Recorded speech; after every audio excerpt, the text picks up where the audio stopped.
রুটি ভাজবে তখন তুমি একবার এই যে দিলাম, আমি এটাকে নাড়তে পারি বাট এটাকে বারবার করে উল্টাবো না। এই যে একবার উল্টে দিলাম, এবার এটাকে আর একবার উল্টাবো। মুমনা দিয়ে এসেছো তোমার ওই যে ইলেকট্রিক কেটলি বের করে দিয়েছি। এই যে হয়ে গেলে এই পাশটা হয়ে যাবে। এবার দেখুন আপনাদেরকে দেখাচ্ছি, আমি একসঙ্গে অনেকগুলো রুটিও ভেজে ফেলতে পারি, কিন্তু আমি জাস্ট দেখানোর জন্য দেখাচ্ছি। এটাকে কিন্তু আমি আর উল্টাবো না, এটাকে যে আরেক পাশ উল্টে দেবো না।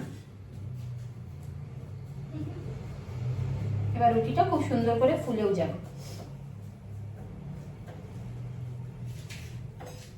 মিনাদি, আমি হচ্ছে এখন রুটি আর অমলেট করে নিচ্ছি, হয়ে গেছে। এবার এই ছাঁকনিটাকে বসিয়ে এটাকে আবার এই পাশ করে উল্টে দেবো, এবার রুটিটা সুন্দর ফুলে যাবে। এই দেখুন রুটি আমার একদম ফুলে গেছে পুরো। এবার এটাকে উল্টে আবার আরেক দিক থেকে